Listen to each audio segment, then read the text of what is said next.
しな身を揃えてゆこうお互いを信じ合う五人の仲間まるでスファイブに預けた命飛ぶぜ宇宙の果てまでもみんなの笑顔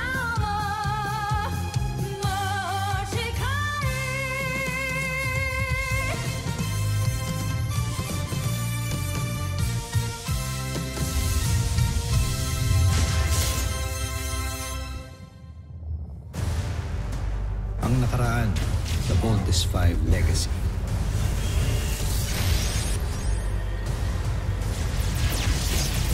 Magtung muna sa mga sasakyan!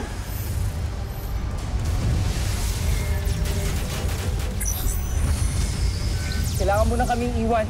Magkakasama tayong tatakas. Hindi ka pwedeng mamatay, kaya iwan mo na kami. Pinapangako ko, babalik ako para palayain ang mga alipin. Sumuko na ang mga alipin na nag-aklas kamahalan. At si Rotgar? Sa kasamaang palad ay siya'y nakatakas. Ako nga pala si Mary Ann. Welcome to our planet Earth. Saan planeta ka galing? Mula ako sa Buzan, ang aking tahanan na ginawang mapaniil na imperyo ng aming sakim na emperador. Meron silang ambisyon na sakupin ang buong kalawakan, kasama na rin ang planeta ninyo. Napansin ko na mahina ang inyong mga armas. Wala kayong laban sa Buzania. Kaya't panahon na para bumuo tayo ng isang matibay na depensa na tutulong sa inyo.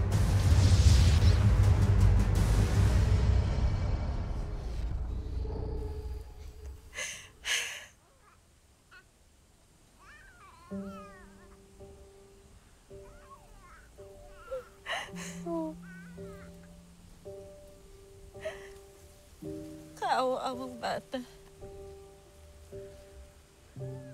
Di niya na yata makikilala pa ang kanyang ama. Rosalia, huwag kang magsalita ng ganyan. Hanggang hindi natin nakikita ang bangkay ng iyong asawa, ng aking anak, hindi natin masasabing patay na si Rotgar. Makakabalik pa siya para iligtas tayo. Oo, apo. Hindi tayo pababayaan ng iyong ama. Ano nga palang ipapangalan mo sa kanya?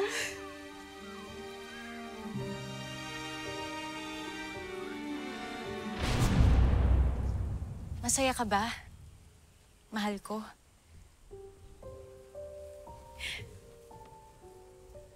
Mas masaya ako na makapaglilingkod ako sa Buzan. At sinisiguro ko magandang kinabukasan ng harapin ng ating panganay na anak. Ang susunod na emperador ng Buzan. Emperador na agad? Maaga pang aking pagbubuntis. Paano ka na kasi sigurong lalaki ang magiging anak natin? Sigurado ako. At pinaghandaan ko na ito.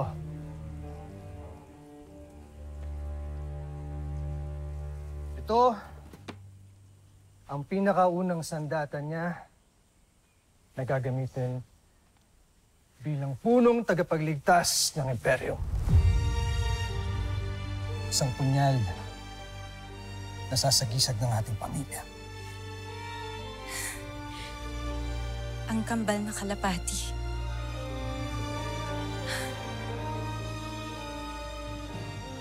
Kaya gandang regalo to para sa ating magiging anak.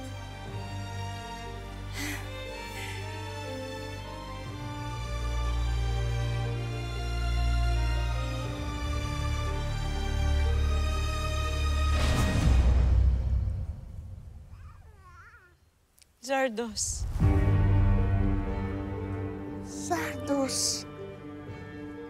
Zardos na ang ibig sabihin ay malakas.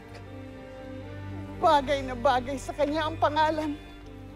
Sapagkat ang batang ito ang magiging lakas nating dalawa. Di ba, apo ko?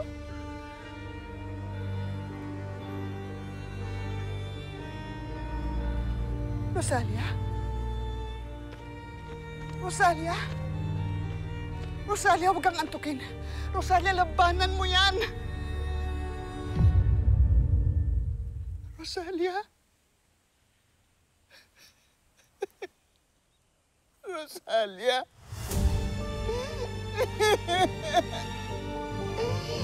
Awang apo ko. Iniwan na rin ang kanyang ina. Rosalia!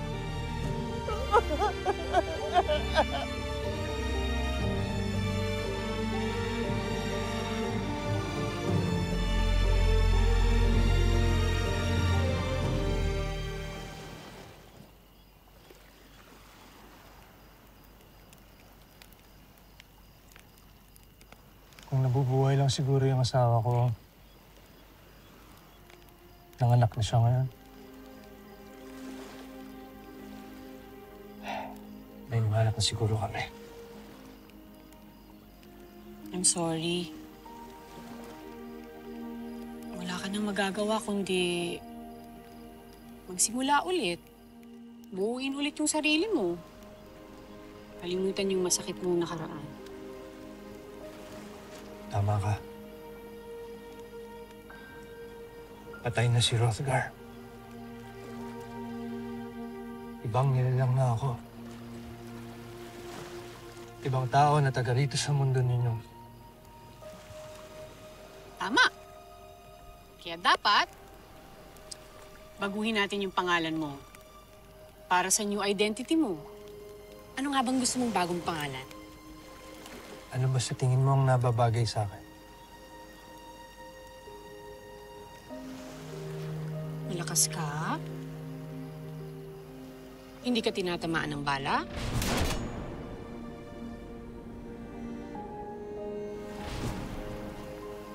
Nakasurvive ka at nakarating ka dito sa planeta namin. So, your name should reflect that. Dapat din inspiring pakinggan. Strong. Arms.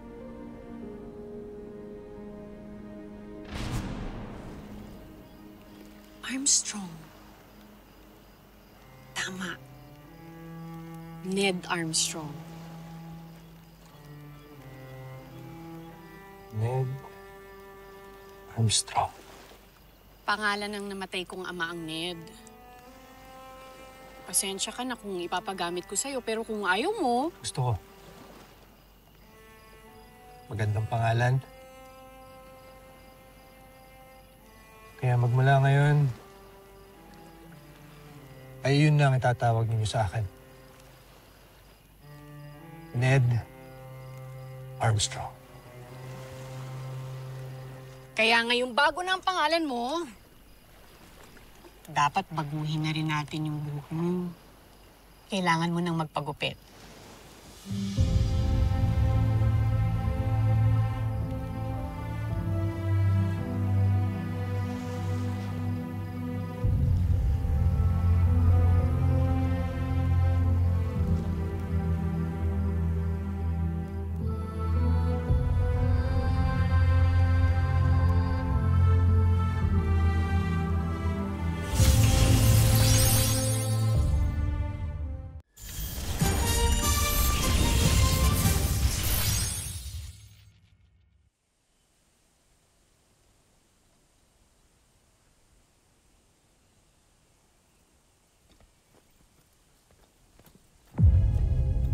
Gusto kong makita ang aking pamangkin.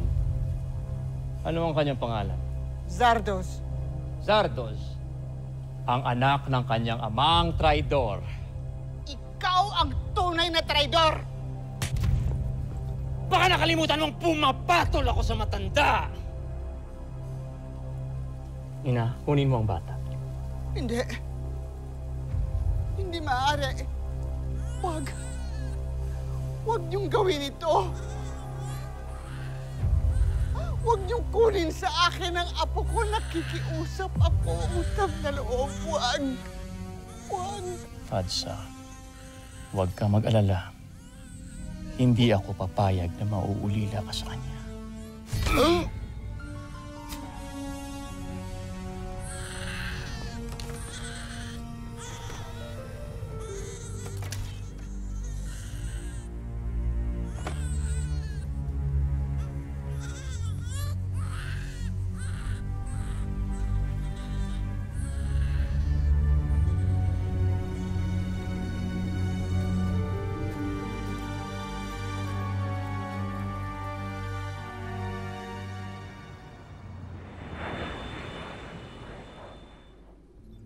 Upang magawa nating labanan ng aming armada, ay kailangan nating bumuo ng pantapat sa ultimate weapon ng Bozan Najmi Imperio.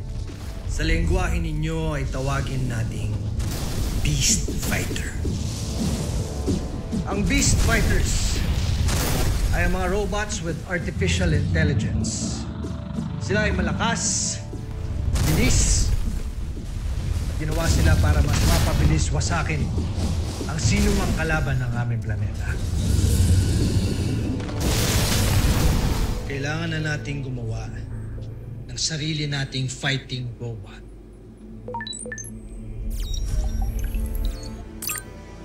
With what technology? Ned is a top scientist in Busan, and he knows the technology behind the Beast Fighters. With our help, he can engineer our own version of the Beast Fighters. And where do you plan to build this robot? An island would be ideal. Isang isla kung saan gagawa tayo ng kampo. At doon natin iti-test at ide-develop ang mga gagawin natin panlaban sa mga Bozanians. And I know a perfect place. Lieutenant?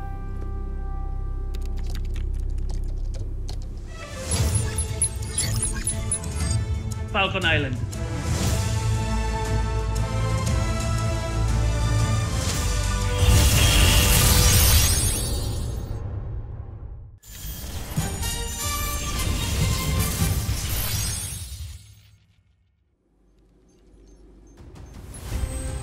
Ito ang ating magiging technical plans para sa ating ultra-electromagnetic Volt-in fighting machine.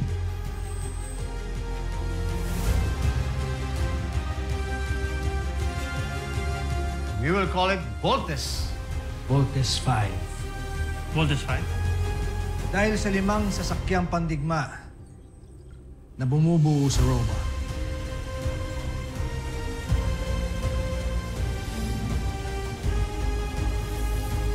Limang sasakyan nito na kapag ka nag-combine o nag-volt-in ay makakabuo ng isang malaking fighting robot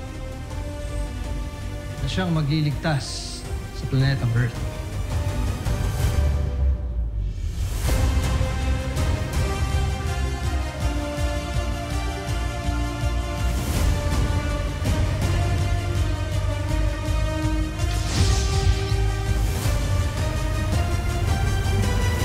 Impressive yung Voltes 5 robot. Ang galing ng idea mo. Inspired kasi ako sa'yo.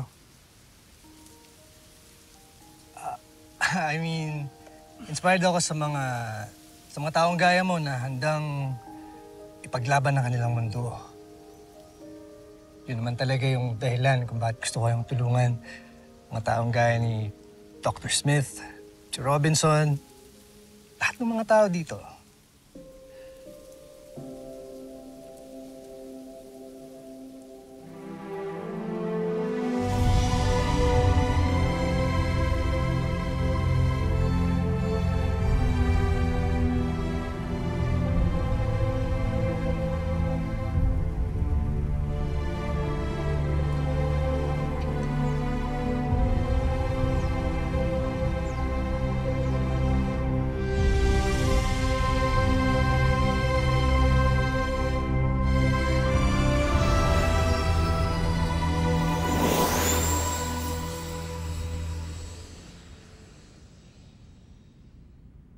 Anong ipapangalan natin sa anak natin, mahal? Steve N. Isang mabuting pinuno sa salita namin. Steve N. Steven o Steve? Yes. Steve. Gusto mo ba siyang hawakan, Ned?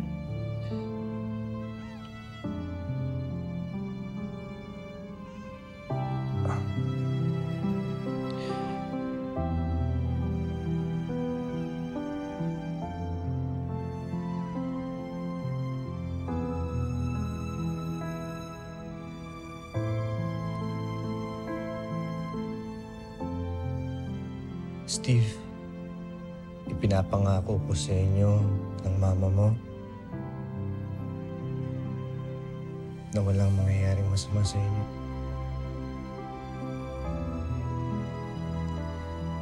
Sisiguraduhin ko na hindi mangyayari sa inyo yung sinapit ng mga mahal ko nun.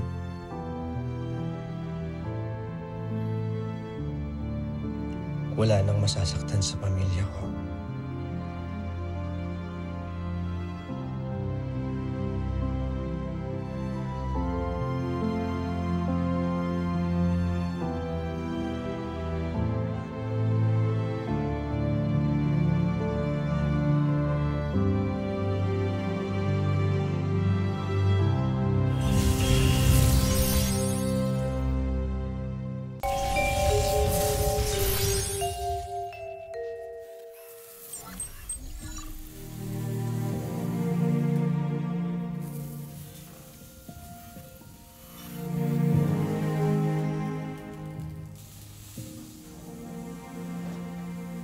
Mama, ano ba yung ginagawa nila? Ang robot na si Voltes 5. Wow! Kuya, tignan mo, ang taas niya. Oo nga. Lieutenant Sumera, nakita niyo ba si Dr. Armstrong? Kasama niya si Dr. Smith at si Colonel Robinson. Sige, salamat. Halika na mga anak.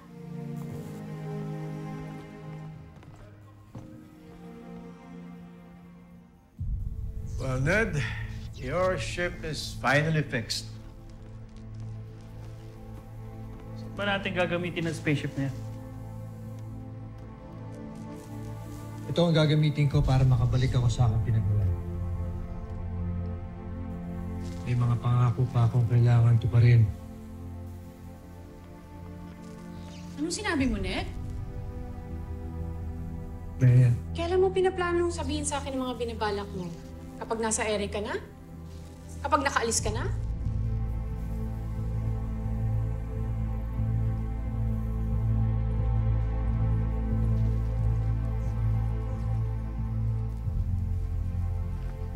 Apa, aalis ka po? Iwan mo pa kami? Saan ka po pupunta, Papa?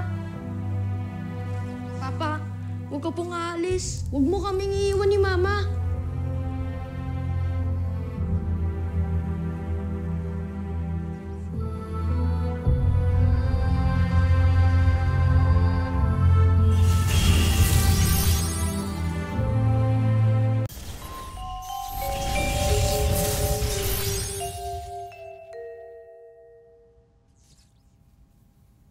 Steve, Bert, hindi pa ako alis.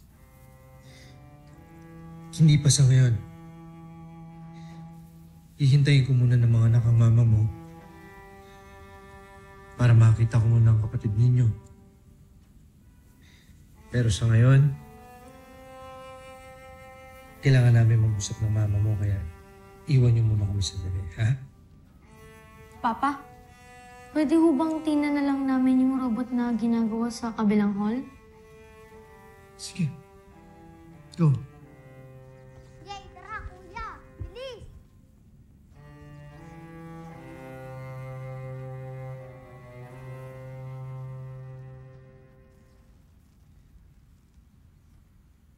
I'm sorry, Marian. Pero kailangan ko talagang balikan ng mga kasama ko. Inaalala ko ang mga alipin na hanggang ngayon ay kinigipit at pinahihirapan. Ano ang planet Earth? Ginagawa na ang lahat ng defense systems na. Inaayos na rin ang mga safeguards. Magkausap na kami ni Richard at ni Oscar. Paano kami ng mga anak mo? Marian, mahal kita. Mahal ko kayo ng mga anak ko. Babalik ako.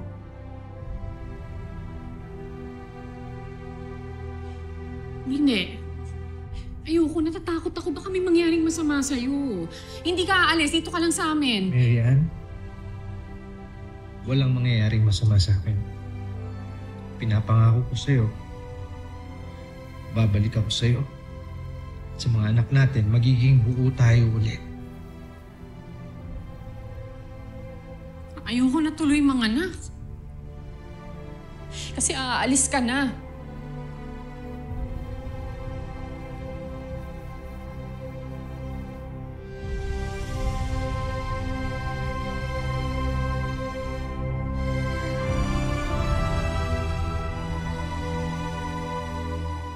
Susunod sa Voltes 5 Legacy. Nais ipakita ni Prinsipe Zardos ang nakuha niyang medalya sa kanyang paaralan. Huwag mong tularan ang iyong ama. Hindi ko siya ama. Isa siyang taksil sa buong Buzan. Mahal kita, Marian. Mahal ko kayo ng mga anak natin. Kuya, bitawan mo yan! Bitawan mo! Kayo ang may initiative maging part ng EDM special program. May isang armas at niyatago ang Camp Big Falcon. Nandiyan siya. Handa na ba kayong makita ito? Sir, yes, sir! I would like to introduce to you Voltes 5!